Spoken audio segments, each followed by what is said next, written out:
I think the Olympics right now are sort of a microcosm of what's wrong in the world. Number one, we don't want God. If that's not enough, we're going to openly mock God. Number two, we're going to make up new rules. We're going to redefine everything.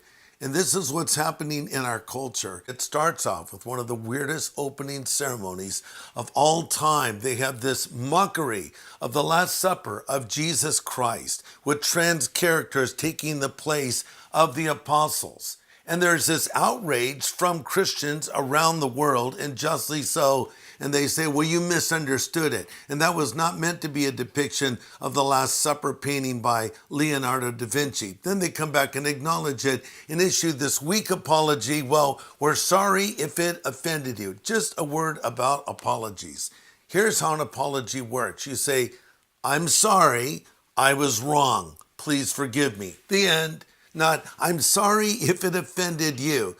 But then I just read an article about a pro surfer that was told he has to take the image of Christ off of his surfboard or he can't compete in the Olympics. Oh, okay, so I get it now. We can openly mock Jesus Christ here, but you can't have any image of Jesus Christ. And what was the reason they gave? Oh, it was all about inclusion. What about the inclusion of the surfer that wants to express his faith with an image of Jesus on his surfboard? Then I just read about this boxing match between a female boxing match at the Olympics, I might note, female boxer from Italy fighting a man from Algeria, and the man hits her, and after 45 seconds, she says, I can't take it anymore. She falls to her knees. I mean, this is ridiculous. Is this a new Olympic event? Men beating up women? I thought that was called assault. New category, I suppose. I think the Olympics right now are sort of a microcosm of what's wrong in the world. Number one, we don't want God. If that's not enough, we're going to openly mock God. Number two, we're going to make up new rules. We're going to redefine everything. And this is what's happening in our culture. That's why so many things are going the wrong way. You know, the Bible says, woe to those that call sweet bitter and bitter sweet. If we get back to God's principles and his truths, that is the way to have a society that functions properly, and that is the way to have your life function properly as well. It's a really bad idea to mock God. The Bible says, don't be deceived.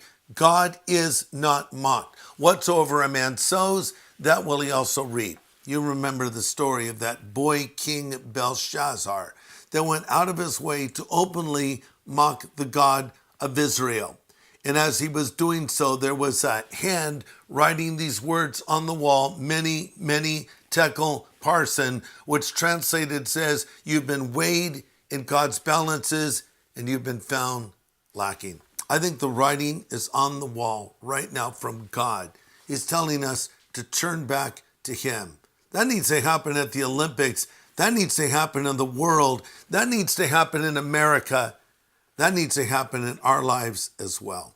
God says, if my people which are called by my name will humble themselves and pray and seek my face and turn from their wicked ways, then I will hear from heaven and forgive their sin and heal their land.